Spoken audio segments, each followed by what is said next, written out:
As someone who appreciates in-depth reporting so you're smarter about your day, consider a bed that helps you get smarter about your sleep at night. It's time to sleep next level with the Sleep Number Smart Bed. You deserve a bed that gives you a sleep experience like no other, effortlessly adjusting and responding to you, learning how you sleep so you learn to sleep better night after night. Sleep next level. Unlock your unique potential with a smart bed that can perform as well as you. And now, don't miss Sleep Number's biggest sale of the year, where all beds are on sale. Save 50% on the Sleep Number Limited Edition Smart Bed, plus special financing for a limited time. Only at Sleep Number stores or sleepnumber.com. See store for details. When it comes to getting fit, we all start off with the best intentions. But actually following through with it, it's tough. So whether you need inspiration, flexibility, or just better value, it's time to try Peloton. With classes that are so entertaining, inspiring, and exhilarating, you'll be eager to get back. Stretch sessions, walks, strength training, meditations, and more. From 5 to 20 to 75 minutes. And if you're wondering, is this really worth my money? Well, did we mention that we have a free app? It's fitness for everyone, no matter who you are or what you need. It's Peloton. Download the free Peloton app today. Peloton app available through free tier or paid subscription. Paid memberships start at $12.99 a month. Hey there. Welcome to episode number 579 of Smart Podcast Trashy Books. I am Sarah Wendell, and Dr. Chuck Tingle is back. His episode with me from 2016 remains the most popular episode in the catalog, and I am so excited to have Dr. Tingle back on the show. So we're going to talk about eliciting joy, proving love, and the 3 most maligned genres and why they're denigrated. Plus, we talk about Chuck's ever-evolving trot as an artist and a person. I want to say a very special thank you to Caroline Perny for coordinating this interview. I also want to say hello and thank you to the Patreon community, and I have a compliment this week to Ellen H. I don't know if you are aware, but your kindness, cleverness, and ability to make people laugh inspired all the happiest and most popular emojis on everyone's phone. Yes, even that one. If you have supported the show with a monthly pledge of any amount, thank you. You are keeping me going, and you are making sure that every episode has a transcript hand-compiled by an actual human, Garlic Knitter, who is not an AI. I have met her. She's a real person. It is important to me that the episodes be accessible, and it's important to the community as well. So thank you for keeping me going. And hello to AK, who just joined the Patreon community. Welcome aboard. If you join, we have bonus episodes. We have a wonderful Discord community, and we have a lot of jokes and silliness. So have a look at patreon.com/smartbitches. Support for this episode comes from Lumi Deodorant. It is the perfect time of year for me to talk about Lumi because the calendar might have flipped over to a new month, but it's still plenty hot and sticky where I am. It is still soup. It is still weather that makes me want to hide inside, and it will be for a little longer. But thankfully, Lumi Deodorant makes it very easy to feel comfortable and freshly scented.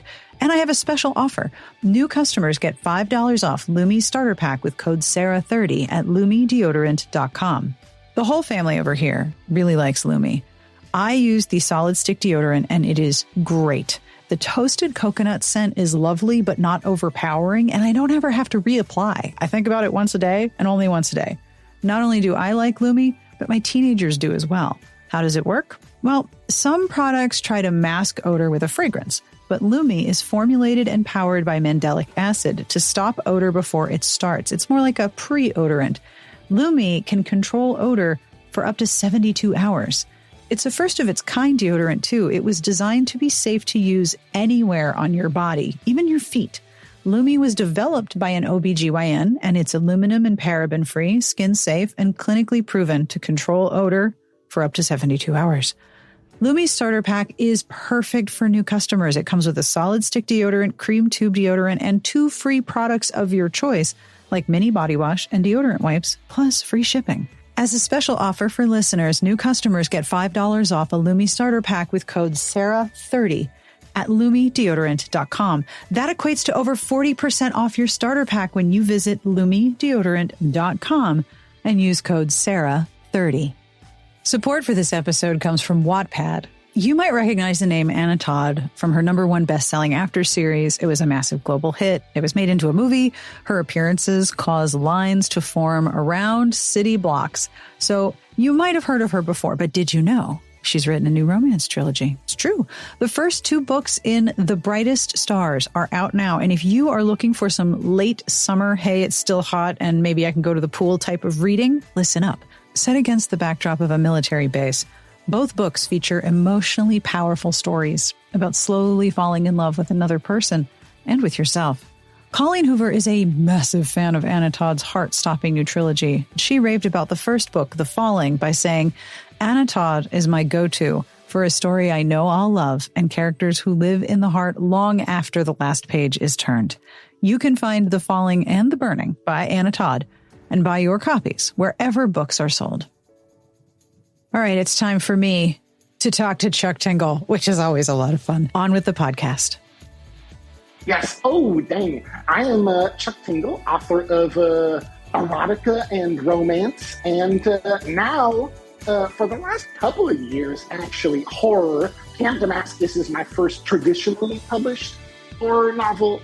I had a horror novella called Straight that was out before that I self-published, but I would say cross genres.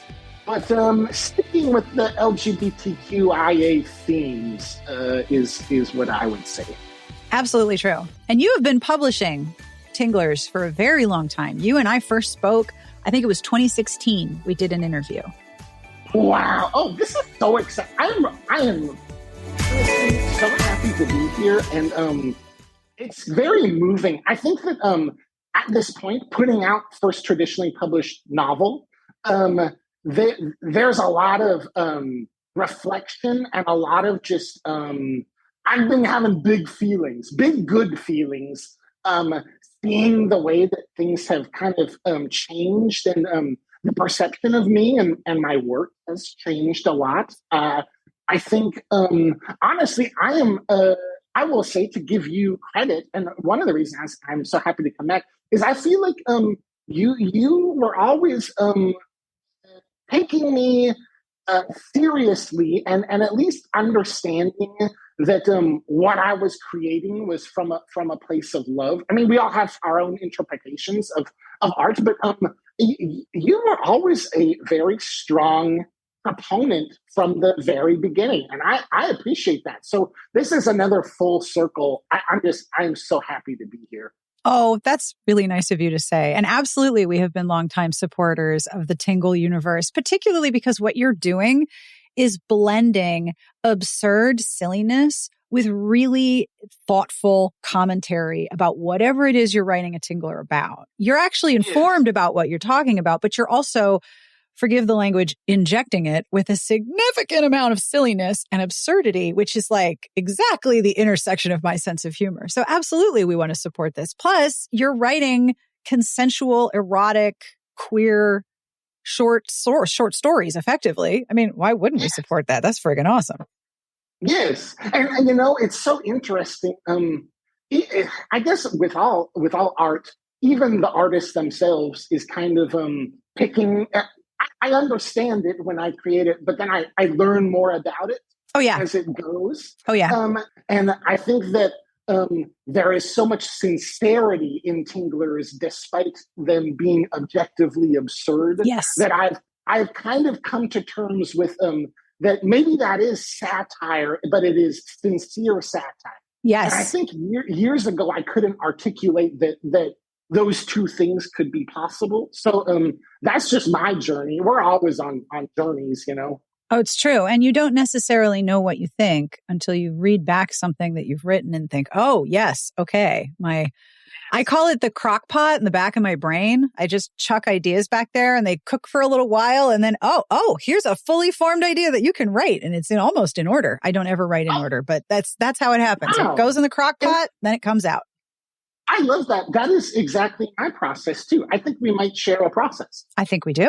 When I'm waiting to write, this is mostly novels I'm talking about. My writing process is probably 2 or 3 months of thinking of the idea, thinking of the message, kind of swirling it in my head. I like to go on an hour-long trot every morning up a dang hill, and I just think about it. I don't write a word.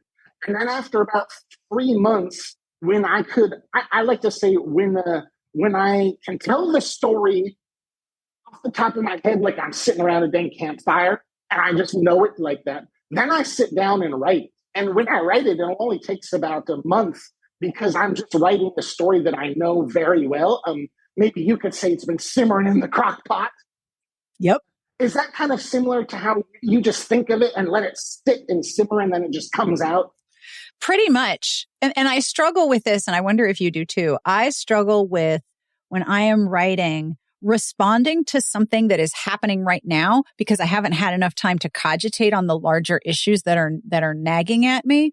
So when there's like a breaking news story in romance, for example, I often struggle with trying to fully articulate it because what I'm doing is reacting rather than analyzing, which for me takes longer. It needs to go in the crock pot. Oh, wow, that's interesting. I have two answers for this because I write two kinds of stories. One is erotica, which can come out 24 hours after something dang happens, and then next is these horror novels. And I've self-published erotica, and then Nightfire is doing these. So traditional publishing takes much longer. So I'm basically I'm operating at warp speed and then super slow grinding machine that takes years and years.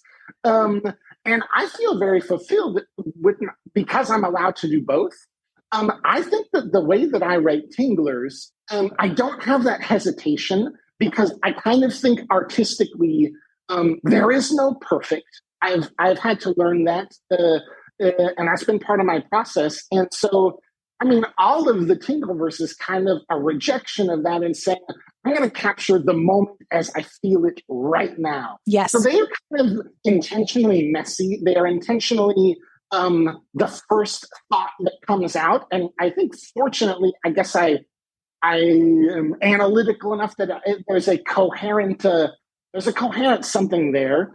Really, the way I look at Tinglers is, in music as a medium, there's an entire genre of punk rock where the guitar is maybe played a little too sloppy and the singing might be a little out of tune. And you just capture that and then you put it out and everyone says, oh, this is wonderful. This is punk rock. That doesn't really exist in writing. And I kind of would like, I kind of feel like what I'm trying to do is the forefront of that with Tinglers, to say, there are some errors in this because it was written in a day. It is my raw, unfiltered thoughts on this. And it is interesting because in literary medium, all you're going to hear is, oh, that's spelled wrong, that's not thought out, that's all these things. But if you were creating a song in music, they would just say, oh, wow, that's a great punk rock song. It's very interesting that it doesn't apply to the medium of written word. And so I think with Tinglers, that's kind of what I'm trying to do is punk writing.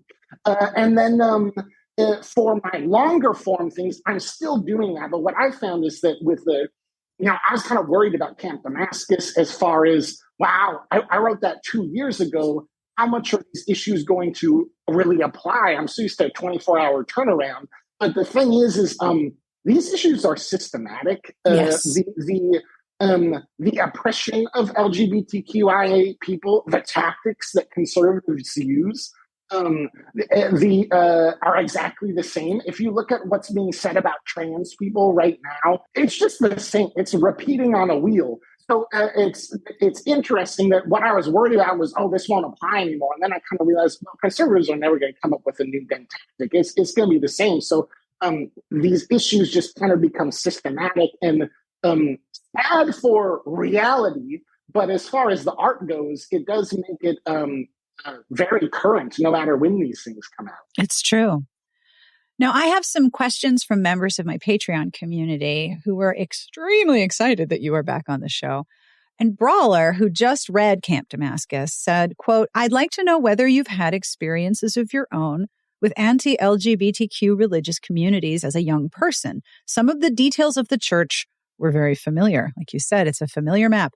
And other things seem like a mix of traits from more than one denomination, which works because it is a fictional cult.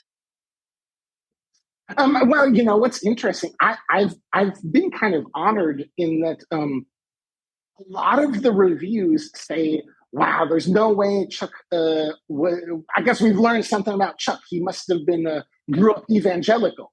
Because they say, oh, some of these details you could only know of kind of being in these groups. And actually, I did not. I have been pretty much, I would say, agnostic ever since I was even aware of the thought of what is this. From very, very young, I think that basically what happened was, I kind of, I'm wearing this mask after disguise things about my life, but they're all actually true in their own way. The example I use is if I say, oh, I pet a cat today. If I post that online, I probably pet a dog, but they are all kind of in their own way true. I'm just kind of protecting my privacy. And one thing about my life that I've just kind of recently started talking about is that I spent a good dang decade and a half of my youth traveling. I went all over the dang country, hitchhiking around, meeting up with buckaroos, staying on dang couches, working little jobs, and basically a dang Tingle versus Jack Kerouac novel was a pretty big part of my youth. And so a lot of those experiences kind of gave me inside looks on things. And actually, I think made me pretty tolerant because I have a lot of buds from all walks of life. And during that time, I had some evangelical buds that I was not a Christian. And I would say, I don't know what the heck you guys are talking about. This is very strange to me, but I'm glad we're buds. And I kind of learned a lot from just hanging around them. There's a lot of things in the book that are directly from those times. I remember there were in Camp Damascus, there was a root beer kegger. And I remember going to a root beer kegger. I remember it getting broken up by the police. And we said, actually, there is no underage drinking going on here. This is all root beer. And the police said, what the heck? Do you think we're stupid? What are you talking about? And then handing them a drink and them saying, oh my gosh. Okay, well, carry on, young folks. So there's some things like that, just little. I remember there's a part in Camp Damascus where someone says, well, I'm so proud of them. And then kind of corrects themselves and says, well, not proud. And I remember that happening to me with a bud where their parent said, oh, well, of course I'm not proud of them. And I just thought, wow, what a interesting thing to be so worried about the sin of pride that you won't even say you're proud of your daughter, actually. And so there were these little tidbits from being involved and having buds in this community that I picked up. And then now that I'm older, too, here I'm living in Los Angeles, city of devils. And I have a bud here who was in a cult, actually, growing up. So I talked to them a lot and did kind of an interview about their experience in a cult. So that's kind of where I drew it from. That makes a lot of sense. Brawler also added that they appreciated that you included a character who continued to find comfort and value in religion, even though that this particular church had harmed them in the book. Yes. Well, I'm definitely not, I'm not anti-religious or, I think you can make it broader to say anti-spirituality. I think that this book is specifically about using religion for an excuse for hate. And in this particular situation, they don't even really think they're doing it for hate. They think they're doing it out of love. And then it's kind of revealed, well, actually, they don't actually believe anything that's that unusual. It's actually they're just kind of a normal church. I think I got that. Jordan Peele is very big inspiration to me. And there's been a lot of comparisons to Get Out that I've been getting of Camp Damascus. And it's apt because there is a scene in Get Out. I think that the reason that movie works is because the family is a liberal family. When the dad says, I would have voted for Obama for a third term, that is the key to that movie right there. And so I definitely tried to to do that with Camp Damascus for sure. Yeah, and it's a performance of a particular kind of not nobility, virtue. It's a performance of virtue. And yet that same virtue is being used to harm people as an excuse for just hating them for being different. Yes. Well, you know what it is? It is buckaroos who, I think, gosh, it's almost like you could divide the dang world. And most of us, the majority of people are trying to love and do right in their own way. And I think that the difference here is in this particular church, and I would say most of the church in general, believe that love and control are synonymous. Yeah. I think that the other side thinks, well, you don't really know how to love, so I'm going to help you through kind of overriding your agency because I know best. Yes, it is an overriding of agency, and it's an insistence on a level of control that doesn't really mesh well with human development and growth. Now, you think we'd learned that by now? No, but, it keeps happening. It's that wheel over and over again. I have been saying that, especially when I'm on Twitter, this is where I see it the most. It's as if the community is the sun. And there are issues that orbit hourly that we talk about every hour. And then there's issues that come up maybe once a month. And then there's issues that come up every 5 years. And I've been online long enough that it's like, oh, wow, that's a 10-year issue and it's back. Wow. Okay. Thank you. You've given me a new brain, a new vision for that. Yeah. That is true. And when you see that 5 or 10-year issue come back, and like you said, it's the same map, it's the same language. We're still doing this? Yes, that's going to give me a lot to think on. I knew trotting back here. I was very excited for this. Well, I have to ask, because you've been talking about erotic fantasy and horror, what led you to choose horror after writing so much? I mean, is it fair to call Tingler's erotic fantasy? I really thought about that for a solid 5 minutes. Like, what are the genre terms that I would use? But that was where I landed, and I'm curious if you agree. That is actually, I would say that, well, we talked at the beginning about my relationship with calling them satire. I think erotic fantasy is what I have always kind of thought of them as. Mm-hmm. And I think that now I'm kind of learning, well, it's different things to different buckaroos. Always. And really the point of it is to elicit joy. So however that's perceived is fine with me. But yes, I think erotic fantasy is probably the best thing to capture it all. Yeah. And then to move to horror, to answer the question, I have always loved horror. I think that horror and erotica and romance are very related. I've talked a lot. Actually, I'm doing my dang book tour. I have a whole slideshow about this, but I say the trinity of maligned genres, and that is 3 genres. It is erotica, comedy, and horror.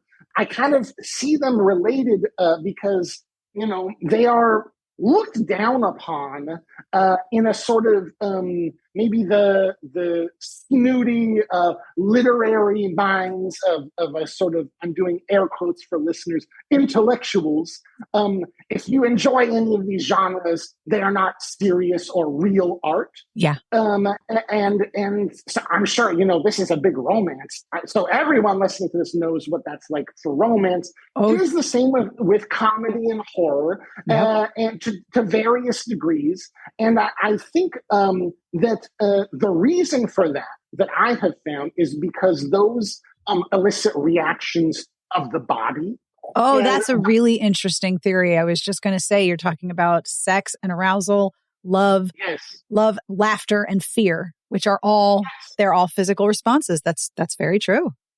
They're primal, instinctual things. And so I think that a lot of people have kind of, and going back to religion, you can see that religion doesn't say you're not supposed to listen to your body. Your mind should override all of these things. This is the correct way. There's an anti-body thing that has been going on since humanity began. Yeah. And I think that these genres in the current landscape are kind of taking the brunt of some of that. I will add too, romance, all of that, plus the fact that it's mostly women writing and reading. So that's a whole other additional thing that it's being kind of discriminated for. Yep. There's layers and layers. But I will focus on the body thing. Well, actually, those are kind of intertwined. If you think about issues of abortion, women's rights, people really want to control women's bodies in general. Yep. So maybe that's why romance has really taken the brunt of that too. But for me, what I like in art, and I guess we talked about this at the beginning, is definitely not perfection. It is just honesty. When something floors me, it's when I can see the artist just bleeding on the page or the song or the screen without those dang filters. Kind of funny coming from someone wearing a mask, but still, that's what I like and that's what I try to create. And so I just find those three genres are really where I always like to play around, because that to me is like that's where the heart is. That's where the honesty is. So I've always been drawn to those. And I think you can see that with Tinglers, and now moving to horror. I kind of think, honestly, that's why, especially lately, you see a lot of people in comedy jumping to horror and being very, very successful. Yes. Jordan Peele being a big one. Zach Krieger, whoever did Barbarian, was in a comedy. And so, it's just kind of this interest. Oh, what did I just see? Talk to Me. Also, YouTube, the director of that did a YouTube comedy thing. So there's just this incredible kind of horror resurgence coming out of that world. And I see romance as the same. They're just all of these genres that aren't afraid to play with reactions of the body. That's very true. And they're also very core emotions. Arousal and fear and love are essential pieces of humanity. Are the first ones. I mean, I honestly think if you were going to go back to, let's say, cave person times, although I know scientifically there's all kinds of things there, but just imagine, think about the first stories. Yeah. Probably first story I would say is probably a horror story out of safety. Say, don't go out there. There's a bear in those woods. There's a bear in that cave. And that's what was in the cave paintings too, is animals to be aware of for hunting and animals to be aware of that might want to kill you. Yes. And then once you take care of that, you have romance and erotica. Everyone, I can't remember what they call prostitution, the first job or so. I can't remember. The world's oldest profession. There it is. Yes. So I do think there's a sort of a primal human need and survival within these genres, even comedy, laughter. I don't know if they've really cracked the code, but there's a lot of research to say that laughter is a survival response when hunting in groups to let others know that vine is not actually a snake. Yeah. And so instantly your brain laughs. And then you say, okay, then we can focus on what's ahead of us. So all of these things are so deeply primal. And I think that the idea of turning your nose up at these primal experiences and these primal physical and emotional responses is another element of control. I am control of myself. I have complete control of myself. I don't feel arousal unless I dictate it. I'm never afraid. I am a grown person who is never afraid. Like, wait, that's a thing? That's a point you get to? Because I am heading towards 50 and I am afraid all the time. So the idea that you can look down on somebody for having these primal emotions is it's a performance of control. Yes. Oh, yes. And it's so vulnerable. Yes. And a lot of people think that being vulnerable is giving up your power. And I would say that it is not. No. For me, the way I experience this through most of my career is a lot of buckaroos will say, Chuck Tingle is my favorite author that I've never read. And part of that is I understand they're trying to be kind. with this comment. A lot of buckaroos love my social media presence, love my covers and everything. But I think that honestly, if they realize that I am being completely sincere and serious and actually read them, they might get some enjoyment, whether that is laughter or arousal. I guess maybe fear too, if it's really a fetish they're not used to. But some kind of exploring of that would be a vulnerable thing for most people. Yeah. And so that comment of my favorite author I've never read, if you really pick it apart, what that's really saying is, wow, I love Chuck Tingle, but don't you think that I would ever have a alternative sexuality? Don't you ever think I would really enjoy this queer art? Yeah. And I know they don't, I do appreciate, like, I don't want to make those people feel bad or anything. No. But it is so consistent to think, well, let's pick this apart. What are you really saying? Would you ever go up to dang Stephen King and say, wow, I just love you, Stephen King, my favorite author that I've never read? How insulting that is when you actually put it on any other artist. Yeah. And then you got to think, well, what's the difference? And it's, well, this is sexual art. This is queer art. It's neurodivergent art. So I think there's that vulnerability. We got to put up a wall there. I can say I like this, but not really like it. Right. I like it. I like the performance of it. I am not in it.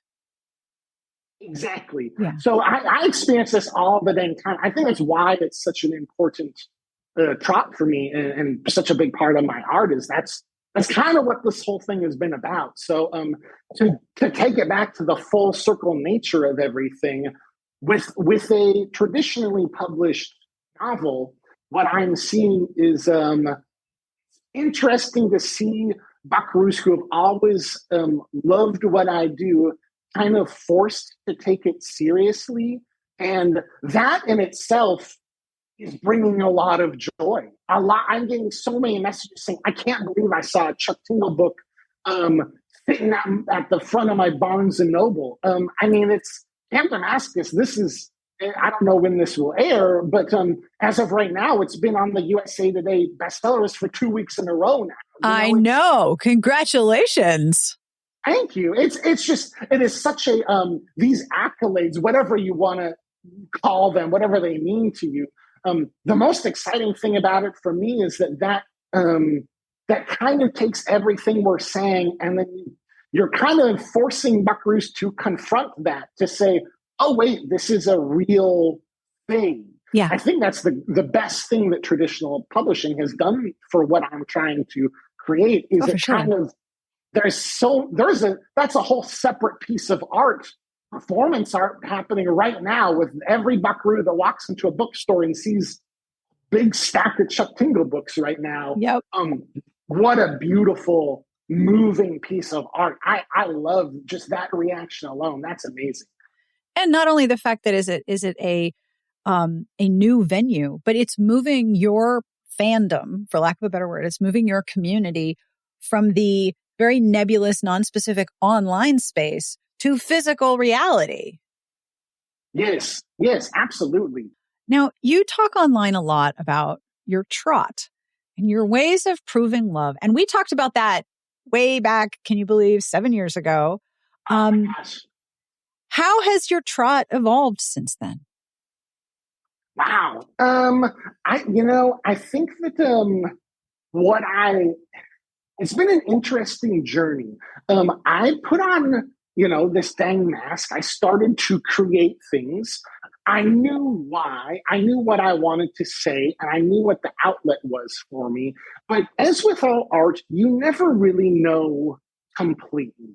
Art knows before you do. Yeah. When I started doing this, I knew that it felt good. And I also knew that I wanted a place to express myself, express my life. But I had these layers of masks and kind of said everything through metaphors. And as it's gone, the more that I understood even what I was saying and why I was saying it, the more I'm trying to get to that honesty underneath and strip away these layers. So I think I've evolved in a sense of I hide less of myself because I now understand that this is an important part of myself. Buckaroos tend to think that Chuck is a character. I'm not doing a character. It's not a bit. What it is that, long ago, I had chronic pain, completely overwhelmed my life. I was going to the dang emergency room every dang week. I kind of thought I would live in pain forever and maybe just live on painkillers, actually. It was a very dark time. And eventually, after years of this, what I discovered was, my particular way of being on the autism spectrum, these are not completely related, but is very methodical, very rigid. Everything has to be perfect. And I even have been to therapists who said, dang, Chuck, you're a super ego, to use a Freudian term, even though Freud was kind of baloney. But still, Freud had the ego, the super ego, and the id. The ego is basically your core self. The super ego is the disciplinarian that says, do the right thing all the time. And your id is sort of your childlike self or your maybe primal core. The animal self sometimes. And so, my therapist said, your super ego is very over evolved. It's basically strangling the other parts of yourself. Wow. And I didn't realize that until, I started to be able to express a part of me as Chuck that is very wild, that is very, not perfect, like I said, leaving those spelling errors in, creating punk rock writing with Tinglers, speaking in a way that I want, and just kind of expressing parts of my sexuality that might seem strange or unusual. And the more I was active under Chuck with this dang pink mask and gave myself a place to not neurotypically mask, the pain started to go away. Oh, that's interesting. Yes, because my body, what we later found, my body was clenched very tight. I also at the same time kind of went to a dang physical therapist, and they said these muscles have been held like a dang rubber band ready to snap for years. And it was just constant neurotypical masking. I was on the spectrum, but you can't really tell. I'm very good at masking. I think if you know me very well without this pink mask, you start to think, oh, okay, I can see that this buckaroo has certain quirks. But my way on the autism spectrum is very not visible because I hold it in my body. I mask all the time.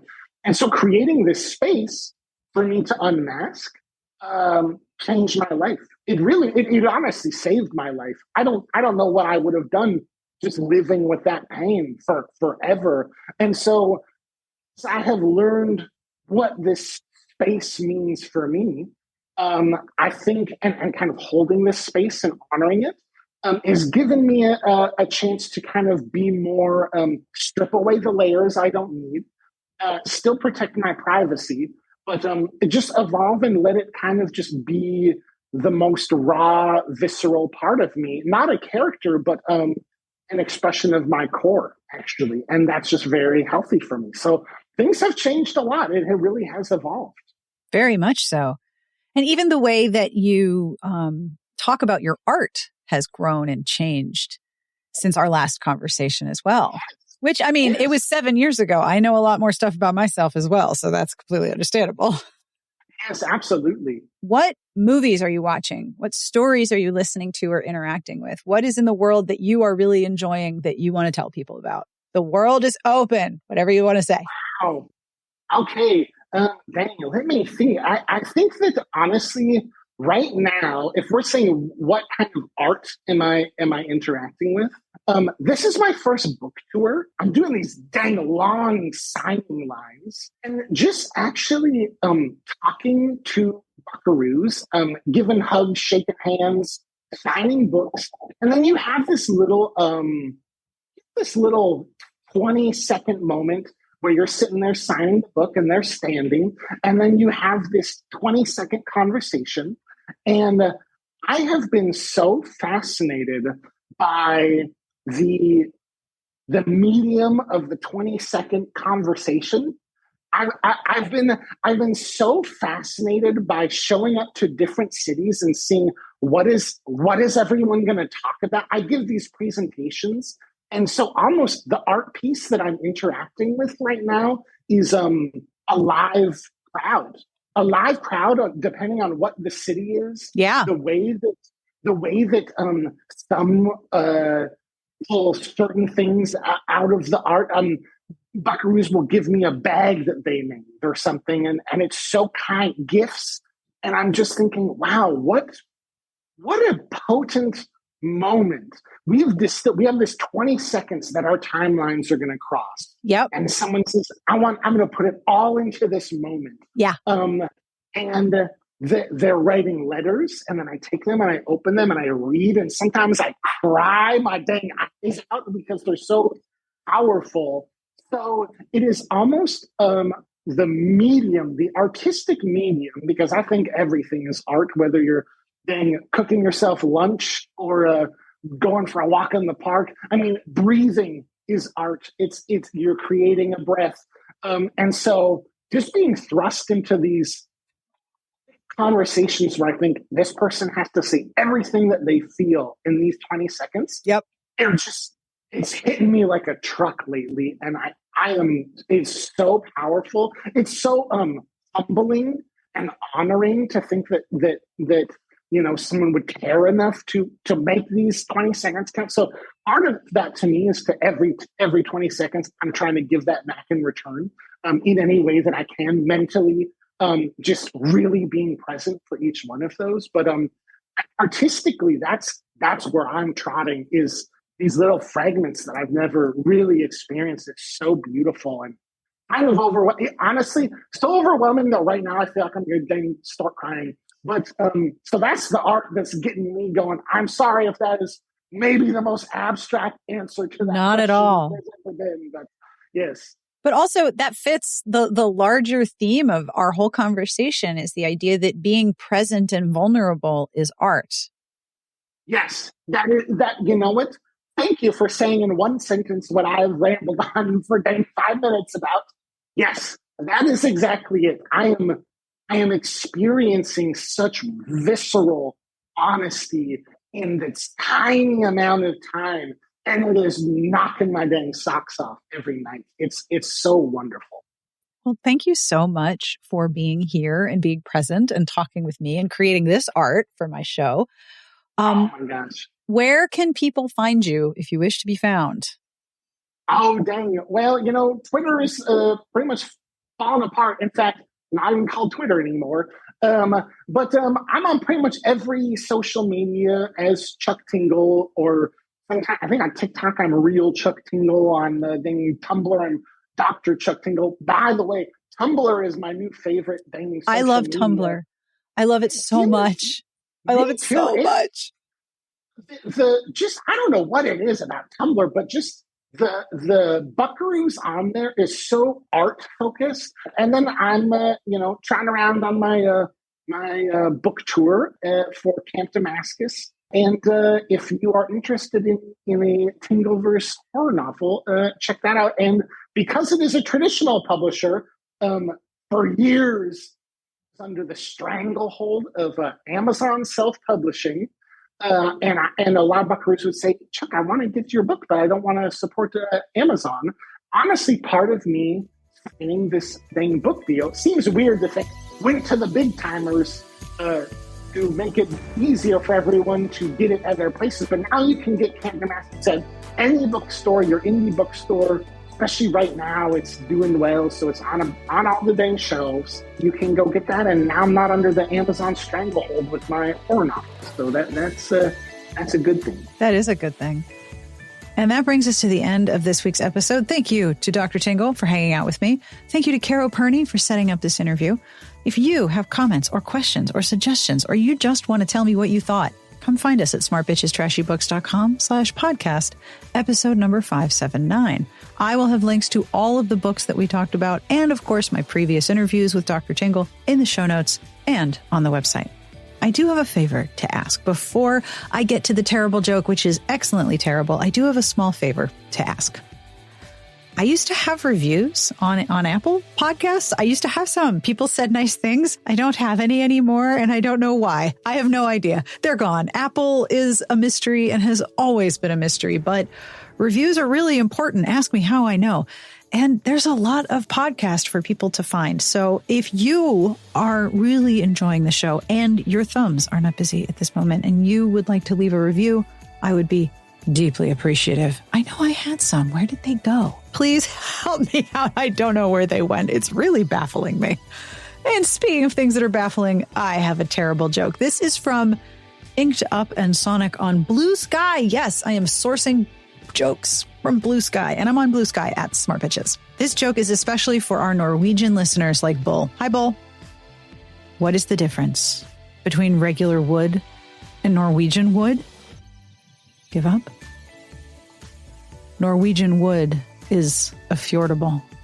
A fjordable, yes. And you can make lots of pining jokes now, too. Fjordable.